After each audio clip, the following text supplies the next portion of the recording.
Hey YouTube, it's Cantaloupa. If you want more MotoAmerica content, check out the new and vastly improved MotoAmerica Live Plus app. It's the only place you can catch all the race action in one place all season long. Click the link in the description below. Mitch King and Baggers race number 1 when these lights go off. There we go. What a start from Spoli and Kyle Wyman. Kyle Wyman and Tyler O'Hara going down into turn 1. Look like they were banging bags. It's going to be Wyman leading the way. Rocco Landers swings around the outside of both riders. Let's see if Wyman can do anything. No, Rocco Landers takes that roll speed that we talk about all the time on the 97 and just peeled around the outside of those two, Greg. Yeah, ideal situation, though, for Kyle Wyman in terms of he's got his teammate right behind him, blocking for, to those Indian motorcycles. But Jay, the number 1 of Hayden Gillum, all the way at the back of the field. He got a horrible start. Everybody went motoring around him. I think he's gotten by a rider, but now it looks like Tyler O'Hara trying to go up the inside as Rispoli gets sideways on the gas on his factory Harley Davidson. Yeah, and Herfoss, that opened up the door for Herfoss. So O'Hara fired it up the inside of the 43 as they went down into turn 5. So now you're going to have Herfoss, who's right behind Rispoli. Wyman has managed to close that gap back down to Rocco. Rocco looked like he was screaming away. It's probably the best thing for Kyle is to have a guy that he can chase at the moment, as his title rival at this second is in 4th, O'Hara 5th. So when we come across the line this first lap, we're going to have 5 of them all kind of glued together. And you are right about Gillum. Did not get the start. Look at where he's at, Greg. As a look at the race start, you can see in the left part of the screen that number 1 plate had all kinds of problems on the start. But it's Rocco Landers who leads the way, but it's Kyle Wyman who goes fastest lap of the race. Both Kyle and Rocco really fast. Kyle's going to try to look down the inside of Rocco Landers as they head down into turn 1. The 33 has tried to position himself down the inside. He did for a moment, but Rocco Landers slammed that door shut. This time he's much tidier up over turn number 2. Greg, we always talk about home track advantages and things like that. Still very tight up front. Let's welcome the third member of our broadcast team, Cantaloupa, into the mix. Rocco Landers holding on to the lead of this race. He's got a really good base setup. He told me the bike is really stable, and historically this is a great track for him. He really likes New Jersey. He told me if he's got pace, he's going straight to the front, and he really did just that right off the start. He said that he wants to stay apolitical this weekend. He doesn't want to be in a position where he could influence the championship in either direction. So and try to get away from Rocco. As you can see, Bobby Fong now looking up the inside of Tyler O'Hara. He's not going to quite make that. So we have 6 riders battling at the front at the moment, from Rocco Landers all the way through back there to Bobby Fong.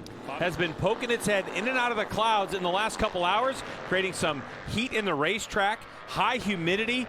And so Rocco Landers using the rear end of his motorcycle to steer his Harley Davidson around. That's part of the reason why we're seeing this front group so tight. O'Hara trying to go around the outside of Rispoli back there. Didn't quite make it. But again, this is where Kyle's got to try to ramp up here and stick on the back of Rocco Landers through this last corner and try to draft the 97 down the front straightaway, because I don't really see a lot of other spots right now for passing as Herfoss gets off into the grass. That grass is still going to be wet, Greg. Herfoss now goes down the inside of Wyman and makes that pass. Let's see if Wyman can cut it back up underneath him. He cannot. They started a session in the dry. It got wet as it went on, so he didn't get those quality laps. But all you need to do with him is he just needs to go see the place. You can see right now if it ended, he'd end up having the championship lead at the end of this race. So it would still be anybody's race for the championship even tomorrow. But you can see the pace of the 2 at the front, 24.6, 24.4. They're some 7/10 quicker right now than the 30. They're in the 33. 1 lap ago at a 24.419, but now just a bike length ahead of him is Rocco Landers. And I'll tell you, Troy right now he's just thinking about, he's in a good spot right now. He knows where he's at in the championship. He knows what his lead will be over Kyle Wyman on track by looking at his pit board. You can see his crewman out there just now pumping his fist, letting him realize, hey, we're doing okay here at the moment. We got 3 laps to go. For Kyle Wyman, he's lucky that he's got a teammate in James Rispoli riding shotgun to him at the moment, keeping those other 2 Indians at bay. Yeah, the damage isn't done for Kyle Wyman. As you know, that back there, number 29, Tyler O'Hara, would love to be able to help his teammate out. And all the while, there's Bobby Fong. Through these S's behind the Harley Davidson of Rocco Landers, he's not, look at the speed that Rocco carries through there. White flag is out. Herfoss is going to try to do something with Rocco when they get down to turn 1. Here we go up to turn number 1. Troy Herfoss, the number 17, the Australian inside, turns the motorcycle. Rocco Landers having nothing to do with it, goes right up the inside, and over the hill they go. So Herfoss with a clean shot, and Rocco cleanly gets back by him. You can see Rocco Landers really wants this victory, but for Troy Herfoss, it's an extra 5 points that sits there just a couple bike lengths ahead of him. We've seen this scenario before. This is where Herfoss might decide, hey, if I can't get by this kid clean, I'm in a good spot right now. Can't win the championship today, but you can certainly do a lot in the case of losing the championship today. Rocco is obviously very hungry to get his second win here for Terry Vance on that team. You look back a little further, Kyle Wyman still holding on to that third spot. Final lap, Mission King of the Baggers, race number 1.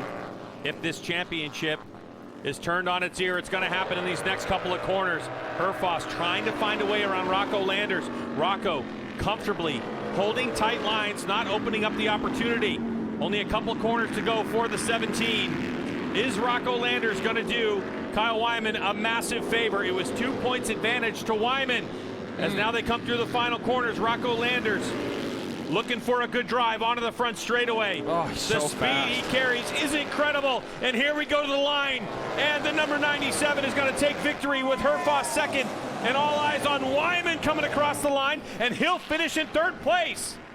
That is big for the 33.